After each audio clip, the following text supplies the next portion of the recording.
నమస్తే welcome to our channel నేను సిరి so ఎట్టకేలకైతే Kannappa అంటే మంచు విష్ణు గారి ఎప్పటి నుంచో ఒక డ్రీమ్ ప్రాజెక్ట్ అనుకోవచ్చు పాన్ ఇండియా మూవీగా అయితే టీజర్ అయితే రిలీజ్ అయిపోయింది సో ఆ టీజర్ విశేషాలు మనకి తెలియజేయడానికి మనతో పాటు ఉన్నారు ప్రముఖ సినీ క్రిటిక్ యజ్ఞమూర్తి గారు నమస్కారం సార్ నమస్తే సిరి సార్ ఎట్టకేలకి కన్నప్ప మూవీ టీజర్ అయితే రిలీజ్ అయింది సో అది ఎలా ఉండబోతుంది ఏంటంటే చాలా వరకు పాన్ ఇండియా స్టార్స్ అందరూ ఉన్నారు మన ప్రభాస్ గారు ఉన్నారు అండ్ అక్షయ్ కుమార్ గారు ఉన్నారు కాజల్ గారు అందరూ అంటే ఎలా అంటే ఒక సెకండ్ అలా కనిపించి వెళ్ళిపోయారు మనం చూసాం టీజర్ లో అయితే సో ఇది ఎలా ఉండబోతుంది అంటారు అసలు సో ముందు కన్నప్ప అనే సినిమా సో ఇది మీరు చెప్పినట్టుగా నిజంగానే మంచు విష్ణుకి ఒక డ్రీమ్ ప్రాజెక్ట్ అందు గురించే 150 కోట్ల భారీ బడ్జెట్ తోటి పాన్ ఇండియా ఫిలిం గా ఈ సినిమాని తెరకెక్కిస్తున్నారు మోహన్ బాబు 24 ఫ్రేమ్స్ ఫ్యాక్టరీ ఆ బ్యానర్ మీద మోహన్ బాబు స్వయంగా ఈ సినిమాని ప్రొడ్యూస్ చేస్తా ఉంటే ముంబైకి చెందినటువంటి ముఖేష్ కుమార్ సింగ్ అనే అతను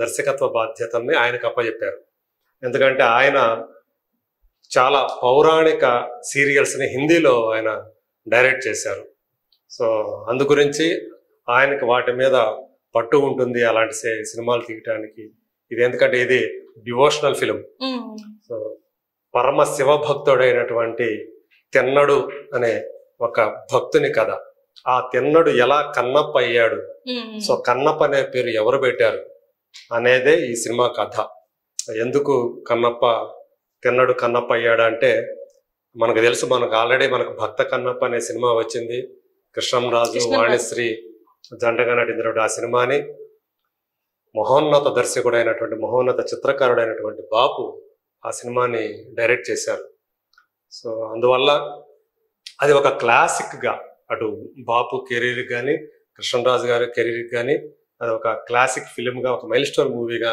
నిలిచిపోయింది అది భక్త కన్నప్ప అనేది ఇప్పుడు ఎన్నాళ్ళ తర్వాత యాక్చువల్గా అయితే ఆ సినిమాని మళ్ళీ రీమేక్ చేస్తే ప్రభాసే చేస్తాడేమో అని చెప్పేసి ఇప్పటి వరకు కూడా అభిమానులందరూ కూడా ఆశిస్తూ వచ్చారు అలాగే సునీల్ ని కన్నప్పగా చేస్తూ తనికెళ్ళ భరణి ఒక సినిమా తీయాలనుకున్నారు సో అవన్నీ పక్కకెళ్ళి సో ఇప్పుడు మంచు విష్ణు కన్నప్ప సినిమా తెర మీదకి వచ్చింది యాక్చువల్గా ఈ సినిమా కథని భరణియే వాళ్ళకి అమ్మేశారనమాట సో ఆయన దగ్గర నుంచి వాళ్ళు కొనుక్కొని తనే ఎందుకంటే తను ఒక డ్రీమ్ ప్రాజెక్ట్ ఆ సినిమాని కనుక చేస్తే తన కెరీర్లో ఇప్పటివరకు అయితే మంచు విష్ణు మనకు తెలుసు కొన్ని అంటే ఢీ లాంటి సినిమా దేనికైనా రెడీ లాంటి సినిమా అలాగే ఆడో రకం ఈడో రకం లాంటి ఇలాంటి కామెడీ ఎంటర్టైనర్స్ ఇప్పటివరకు అతనికి మంచి పేరు తెచ్చే హిట్లు అయ్యాయి అదర్వైజ్ మిగతా సినిమాలు అంతగా ఆడలేదు అందుకని ఆయన కెరీరు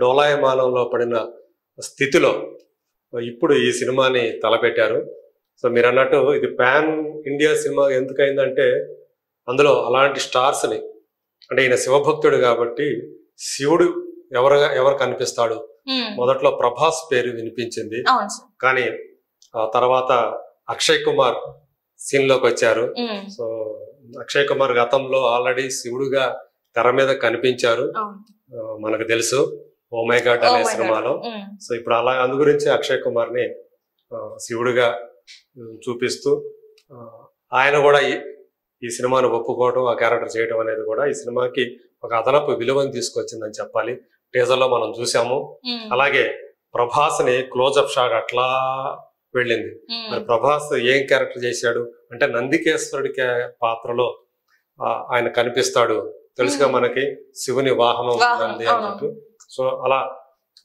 నందికేశ్వరుడి పాత్రలో ప్రభాస్ కనిపిస్తాడని అలాగే మోహన్ లాల్ మలయాళ సూపర్ స్టార్ మోహన్ లాల్ ఉన్నారు మరి ఆయన ఏం పాత్ర చేశారు శరత్ కుమార్ ఏం పాత్ర చేశారు కాజల్ అగర్వాల్ ఏం పాత్ర చేసింది అలాగే అంటే మనకి భక్త కన్నప్ప సినిమాలో చూసుకున్నట్లయితే అందులో నాయక పేరు కథానాయక పేరు వాణిశ్రీ చేసినటువంటి ఆ పాత్ర పేరు నేల సో ఆ పాత్రలో ఈ సినిమాలో వచ్చేటప్పటికి ప్రీతి ముకుందన్ అని చెప్పేసి అమ్మాయి so Malayalam actor Kerala artist Preethi ఆమె ఆ పాత్రలో కనిపించబోతున్నారు ఇట్లా అంటే మొత్తం వాడు మలయాళ స్టారు ఒక నార్త్ స్టారు అలాగే ప్రభాస్ సో తమిళం నుంచి శరత్ కుమార్ ఇట్లాంటి వాళ్ళు ఉన్నారు కాజల్ అగర్వాల్ ఉంది సో ఇంతమంది స్టార్స్ ని పెట్టుకొని ఇంకా చాలా మంది మోహన్ బాబు గారు కూడా ఉన్నారు కరెక్ట్గా గుర్తు చేశారు. మోహన్ బాబు గారు కూడా ఒక పాత్రలో కనిపిస్తారు. నేను అనుకోవటం ఆయన ఒక పూజారి పాత్ర ఏమైనా చేశారేమో అని చెప్పేసి అనుకుంటున్నాను. అందులో రావు గోపాలరావు చదివినటువంటి కైలాసనాథ్ శాస్త్రి అని ఒక పూజారి పాత్ర ఉంటుంది. ఆ పాత్రలో ఏమన్నా చేశారా మోహన్ బాబు గారు అని చెప్పేసి ఒకటి. మల్లన్ అనే ఒక పాత్ర, అప్పట్లో శ్రీధర్ అని ఆయన కూడా ఒక హీరోగా, ముత్యాల ముగ్గు శ్రీధర్ గా పేరు ప్రఖ్యాత హీరోగా, మంచి పేరు. ఆయన ఇందులో కొంచెం నెగిటివ్ షేడ్స్ ఉన్నటువంటి ఆ క్యారెక్టర్ లో అందులో చేశారు మల్లన్ అనే పాత్ర. ఆ పాత్రను ఇందులో ఎవరు చేశారు? ఇందులో ఒక యాక్టర్ కనిపిస్తున్నాడు ఒక నెగిటివ్ రోల్ లో, అతను ఏంటి అనేది మనకి తెలియాల్సి ఉంది. కాకపోతే వీటన్నిటికంటే మించి ఇది ఒక నేటివ్ తెలుగు వాడైనటువంటి కన్నప్ప కథ. సో కాళహస్తేశ్వర మహత్యంలో కన్నప్ప ఆ కథకి చాలా ప్రాధాన్యం ఉంది. తను ఎంతటి భక్తుడు అంటే శివలింగం చూసి ఆ శివలింగం యొక్క కన్ను, కుడి కన్ను రక్తం స్రవిస్తూ ఉంటుంది. అయ్యో కన్ను పోయిందని చెప్పేసి శివుడి తన కన్ను పెకిలించి బాణం కన్ను పెకలించి దానికి పెడతాడు ఆ శివనానికి. అప్పుడు మళ్ళీ ఎడమ కన్ను స్రవిస్తూ ఉంటుంది. మరి రెండో కన్ను కూడా దాన్ని కూడా తీయాలని చెప్పేసి, ఎలా తీయాలి మరి, కనపడాలి కదా తనకి అని చెప్పేసి, తనకు కనిపించే కన్ను అదే, మరి దాన్ని ఎలా తీయాలి అని మళ్ళీ దానికి శివలింగం మీద కాలు తొక్కిపెట్టి ఆ కన్ను తీయటం. అప్పుడు శివుడు ప్రత్యక్షమయ్యి, నీలాంటి భక్తుడిని నేను ఇంతవరకు నేను చూడలేదు అని చెప్పి మళ్ళీ అతనికి కంటి చూపును ప్రసాదించడం. ఇదంతా ఒక కథ అది. సో ఇందులో కొంత కల్పితం కూడా ఉండవచ్చు, కానీ కన్నప్ప మొత్తానికి ఒక తెలుగువాడు. సో కాళహస్తి ఆ ప్రాంతంలో అడవుల్లో సంచరించాడు.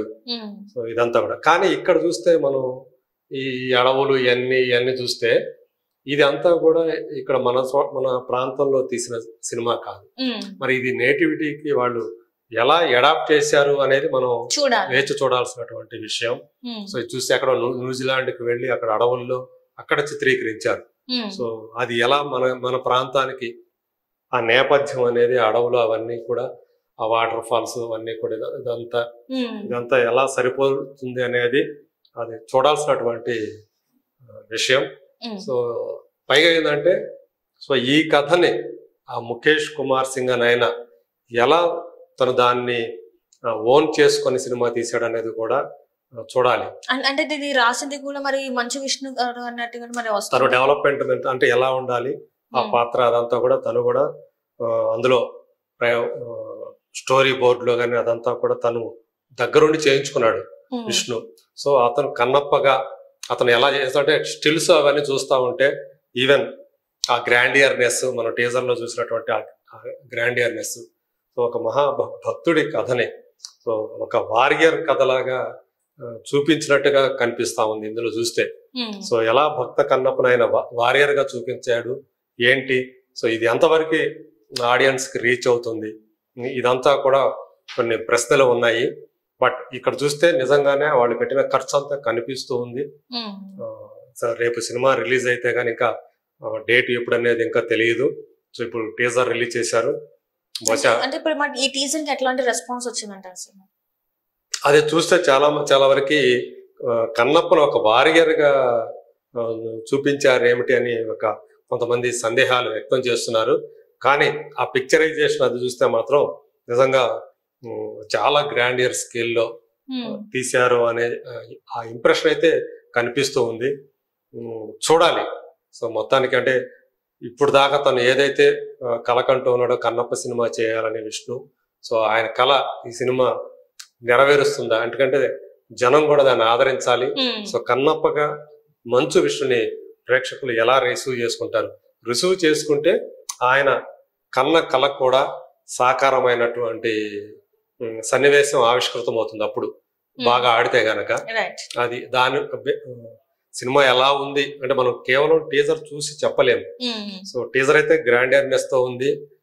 మనం భక్తుడిగా కంటే కూడా ఎక్కువగా వారియర్ గాని ఇందులో మనకు చూపించారు. అతను ఆ పోరాట సన్నివేశాలు వాటి మీద ఎక్కువ యాక్షన్ పార్ట్ ఎక్కువగా కనిపించింది. అంతేగాని ఒక భక్తుడుగా సో ఆయనలో ఉన్న కోణాన్ని ఈ టీజర్ లో బయట పెట్టాల, సో పెద్దగా బయట పెట్టలేదు. సో కాకపోతే వాళ్ళందరినీ కూడా ఆర్టిస్టులు మాత్రం రివీల్ చేశారు. సో ఇంకా ఏమేమి ఆకర్షణ ఉండే ఏంటి నేను అనుకోవటం రేపు ట్రైలర్ రిలీజ్ అయితే ఆ ట్రైలర్ల ద్వారా మరికొన్ని విశేషాలని వాళ్ళు మనకు బయట చూపించే అవకాశం ఉంది. సార్ రైట్, చూడాలి సార్ మరి ఈ సినిమా ఎలా ఉండబోతుంది అంటే రేపు రిలీజ్ అయినాక ఎలా ఉంటుంది ఏంటనేది మనకు తెలుస్తుంది. So thank you so much sir. Thank you.